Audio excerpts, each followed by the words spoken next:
Hey, good morning and welcome on and all. This is our first series on the IEEE 10s TV. We have a very special guest with us, Ramesh. Let me give a quick introduction, though he needs not too much of introduction in the Hyderabad space. Ramesh is the Professor of Co-Innovation at IIIT Hyderabad and also the Chief Innovation Officer Interim of the Telangana State Innovation Cell. After about 25 years in product R&D space, in December 2005, Ramesh moved to full-time into academics. As a professor of co-innovation, he is currently leading the research and innovation outreach at IIIT Hyderabad. Ramesh is also helping start and grow the technology transfer office, the co-innovation labs, entrepreneur on residence program, and the Center of Innovation and Entrepreneurship. He's also been an adjunct faculty for the middleware systems at IIIT Hyderabad since 2002. And a visiting faculty at IIT Hyderabad, member of the governing board of incubators at IIIT Hyderabad, IIT Hyderabad and BITS Pilani Hyderabad campus. Until recently, he was a center head and vice president of products, Progress Software India, and responsible for leading the product development at the Hyderabad Development Center. Hey Ramesh, thanks a lot for your time. We really appreciate that. Thanks, Aditya. Thanks for this opportunity. Absolutely. So, Ramesh, is this the best time for startups and entrepreneurs in Hyderabad? What is the support system that really exists today? I mean, at some level, like starting up, any time is as good as any other, right?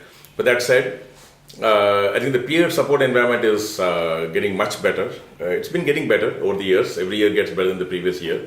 But in the last couple of years, there's been a solid delta in terms of the momentum that's got built. Like for instance, like when we started our incubator, we were the only incubator in the city, 2008. Today, there are almost like 20 incubators and then at least 40, 50, 60 co-working spaces. Few of them are very large, like 91 Springboard and such. So, which is a good sign. I mean, many of these have started in the last 3-4 years. And TIAB has had a good momentum as well. Not to the activity per se, it's there anyway, but more importantly, TIAB has managed to get some fantastic visibility to the city and what's happening in the city. So I think it's, yes, the environment is very good. The support environment has got much wider. It's always been a highly networked setup. One of the most networked support environments in the country is in Hyderabad. Like the various enablers are very, very well known to each other. Well connected and also like actively help each other. So which is something that's not very common anywhere else in the country. So all good. I think it's a fantastic time to start up right now. Oh, thanks, Ramesh. Let's say I'm a wannabe entrepreneur and I just have an idea. What are my really next rational steps? Is that all that I need? What exactly should be my next steps? See, most of the wannabe entrepreneurs either come from the industry or sometimes from the student, but most of them are from the industry.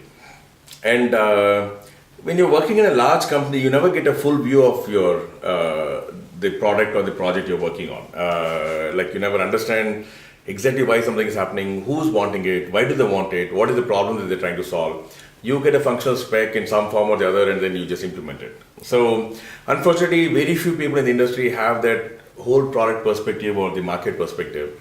And so an wannabe entrepreneur is going to start from that disadvantage in terms of the prior experience. So the first thing that somebody should do is like just understand a little bit more on the customer side of it. Like often we get caught up in the technology and how to do it. Well, that's very, very important, but that's not the starting point.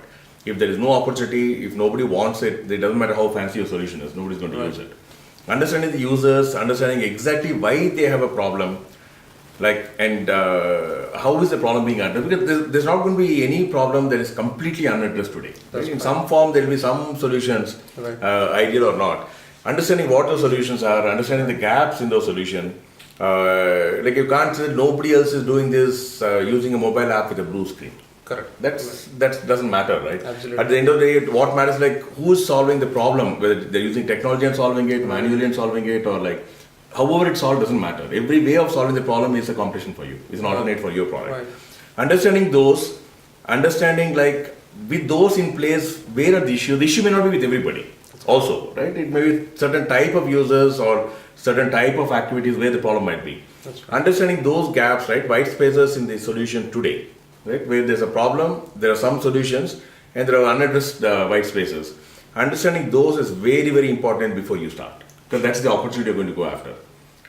Everything else comes after that, technology and all that. Like say, understanding the customer and the need is the most important. So vetting is what you are saying, vet the idea well. Purely from a customer needs standpoint. Customer needs perspective. Most tech entrepreneurs, that's where they fail miserably. Right. And is it the market research that, I mean, these guys who really come up have no idea on the market itself. Is that a bad move in the first place? You do vet the market well, understand how the market is, understand No, the see, it's customers. unlikely that everybody will know everything anyway. Yes, So that's it's okay if they don't know, but it's important to understand that this is very, very important. That's right. And then do whatever it takes to understand. So it doesn't mean that you go do an MBA to understand markets. That's correct. Yeah. Like somebody can do an MBA and still may be clueless when it comes to, like, say, specifically the education market. Right? So they're all general education. So a lot of this perspective comes only when you are out there in the field doing stuff. Right? That's where you're going to get. So it's unfair to expect that everybody knows everything or somebody knows something very, very well. So it's okay if you don't know, but you have to make an effort to know. That's the most important. If you're going to pick a product in that area. And also, like, when you start, any idea has to start with a personal connection, right? It has to, in some form, it should be from an idea arising out of your personal experience or an idea that you came across and it very closely connected, right? That's also important. I mean, it's not about going and doing the best idea out there. It's going and doing the best idea that connects with you. And when it connects, you're likely to go, maybe you have a background already, depending on why it's connecting with you. Even if there's no background, it's easier to go and pick up because something you like, it's connecting with you, right, at a deeper level. So you're probably more open to going and exploring. That's also very important. Sure. I mean, the statistics says that 92% of the startups fail. How's the situation in Hyderabad, and is that the norm? See, failure is again subjective. Failure doesn't mean like the startup has gone out of business, right? The failure measure is generally that when you start a startup, you're not doing it because you want to give employment to 2 people or just you want to earn your salary, right? When you start a startup, you are looking at an idea that's holding a lot of promise and that's going to grow non-linearly with time, with resources and with money and with people.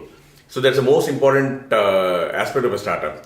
So failure is often not that the startup went out of business. The failure is that the hope with which they started out doesn't pan out. Right? That non-linear scaling doesn't happen for all kinds of reasons. So if you look at that as a measure that it's not that they failed, it didn't become a success. You look at it that way, then yes, 92% of them did not succeed by the conventional measures of a startup success. But fail is a very hard word. I won't use the word fail.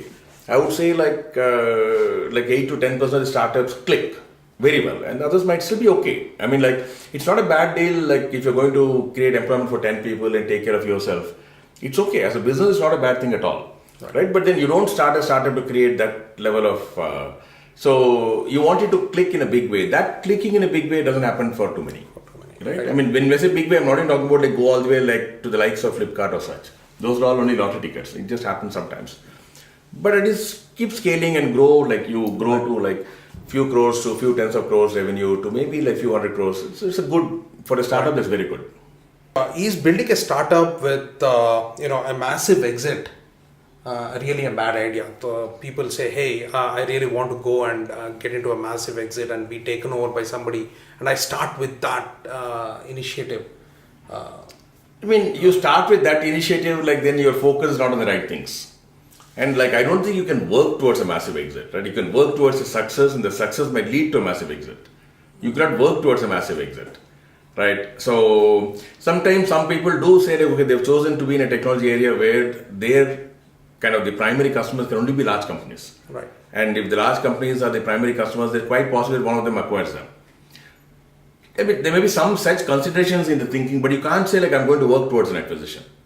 That's that's not the right thing to do, and it's I don't even believe it's necessary. You work towards making it as successful as possible. Sure. An acquisition might happen along the way. Sure, Ramesh. How is the Indian startup scenario in the deep tech market? People are talking about AI, machine learning, IoT. So where are we really headed, and how successful are some of these startups? So if you look at the kind of ideas starting, that's very good. Lately, like in the last year or so, we are seeing more and more deep technology ideas. So where like some of them in the machine learning space, computer vision, language technologies like NLP and such, conversational systems, because a lot of AR, VR. VR is more content, but still there are some of them are good using technology as well, creating some technology solutions. IoT is very, very abused. Anybody that has any kind of even the smallest sensor connected to a phone considers themselves to be IoT. But that said, even as noisy as it might be, there are some good IoT companies coming up. Very, very good ones. None of them have become big yet because they're all like maybe less than a couple of years old, most of them. But some of them are holding fantastic promise. In terms of technology itself, where are the startups in Hyderabad seeing good success now? See, we're very diverse. It's a large city, it's a large ecosystem, large environment. IT industry employs 500,000 people. We have probably one of the largest number of engineering colleges in the city, all the research labs. And so I think it's very, very wide. I don't know if there's any particular technology that is in vogue or that is working well. At some level, that should not be a consideration even. See, at some level, like you should be going after problems and using whatever most relevant technology to solve the problem, and not say like I'm going to build a Java solution and then start looking for problems. It's the other way around, right? You look for problems and then see like if you have the required expertise to build the solution for the problem, and if not, just move on to something else. But you can't force fit a technology onto a problem. Correct. If that's not the best. So I won't look so much on technology.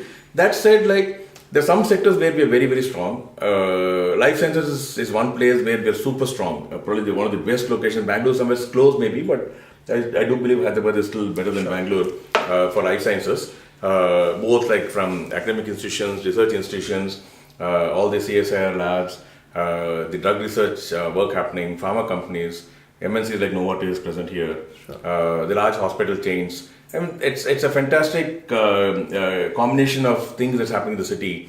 So as a domain, life sciences or medical technologies is definitely one area where I think we are very, very well positioned. Though not as many startups are coming, lately we are seeing more and more. But if you look at a unique strength, that's one definitively unique strength. Sure. Is it because of the colleges that we have or the engineering institutions that's the impetus, or is it essentially something else, people migrating in? What is essentially driving the healthcare startups or life sciences in general? I think it's just the incumbent, right? I mean, if you look at it, like who's going to start, right? Somebody in that space is likely to start, right? So, which means like the more of life science companies or life science work happening in the city, the more likely that somebody from that background is going to. When you start, you're going to, in some form, build on your experiences. Right. So, if somebody's been in like some deep IT in life sciences space, they're quite likely to start in the life sciences space. So, there's one reason why it might happen. The second reason is, okay, regardless of how it happens, like we often see like the technology is, pure tech is trying to create a device that can solve a medical problem just because they understand the technology well and they see a need for that. But they don't understand the medical domain that well. Now, such companies, if they want to get help, fantastic help is available in the city. Right? Probably the best help compared to anywhere else. So these are some factors, like in terms of the incumbent ecosystem that might breed the new entrepreneurs, or if entrepreneurs coming outside the ecosystem, the ecosystem is the one that's going to provide them support. So these are all some, and then often like these are multi-disciplinary in nature. Like I mean, you have technology, you have sciences, you have medical, and often they're multidisciplinary. So which is again a good thing in the city. All of those aspects of the life sciences exist. Okay, the next question that I have is, why is there generally a lower turnout in the enterprise space versus consumer space? Is it the funding or is it the ideas? Meaning lower in enterprise than consumer, you mean? Yes. I don't know. See, consumer, like I see, again, if you look at ideas connecting with you and your experiences, I mean, all of us are consumers, right? So it's easy to think of consumer ideas because we are all consumers. So we think we understand consumers well. But that's it. I don't believe there are more consumer ideas than enterprise ideas. I think it's more the other way around. There are more enterprise solutions, B2B. Maybe they're B2B2C, but not direct B2C. Not B2C. Not as many. Right. So I think it's the other way around. There are more enterprise solutions than consumer solutions. Sure, Ramesh.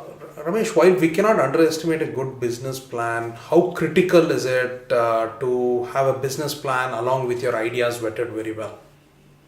extremely critical. So again, business plan, the term sounds very management-ish, right? Yeah. Fancy term that you would engage a PwC or right, some consulting firm to do the plan for you. At the end of the day, for a startup, the business plan is simple, right? The plan is, when you start especially, just to understand the market and the market need, right? Understand the market need. Not just saying like, I mean, today nobody has solved this problem very well and like we are solving it. Not just at that level. Go deeper and say like, these are all the alternatives available today. Understand those alternatives very well. Understand how is your product position with respect to those alternatives. It may not be good in all the cases.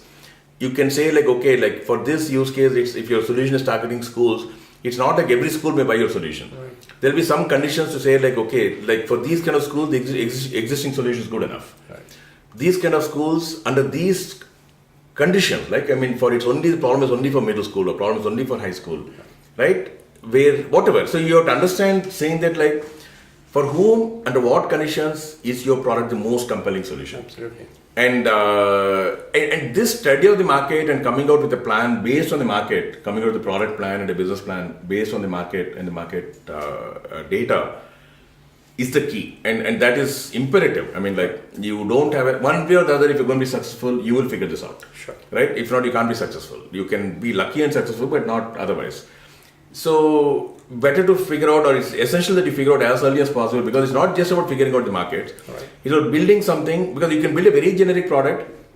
You can take this microphone, you can build a generic microphone, or you can build a microphone for such interviews, like sitting on the table. Absolutely. When you design for this purpose, this microphone is best for this purpose. May not be good when you go outdoor.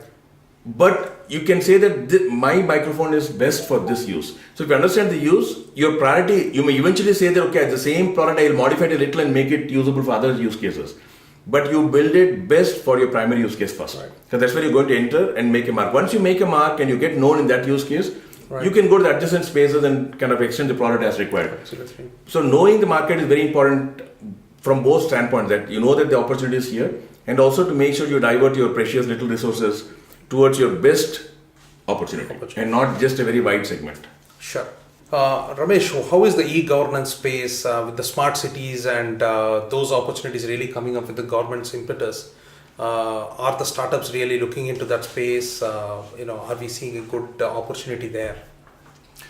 So, I mean, all these smart cities also, like by government mandate, have to have a innovation angle. So, which is a good thing. I mean, as part of the whole smart city, one among the many checklists they have is that they have to have an incubator. They have to have an active startup initiative to look at innovation for smart cities. So that's a good thing. But then all said and done, it is government. Right? So I don't know. I mean, like startups, like I don't see too many yet. I see more SMEs and other companies getting in, but startups getting into smart cities, I don't see it yet. And I don't even know how we say at the end of the day, like smart city is part of a municipal administration, which is part of the government. So you can't wish away as much as like the smart city, the few smart city administrations that I've met.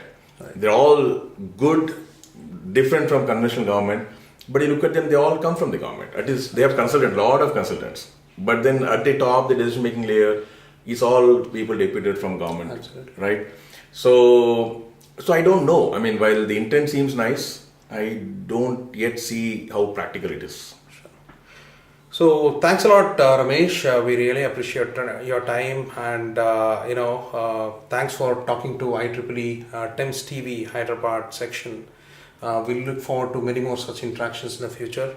And thanks again for a wonderful time. Thank you so much, Aditya. Thanks. I hope this helps people that are looking to do tech startups. So wish them, all of them, the very best. Thanks a lot. Thanks, everybody.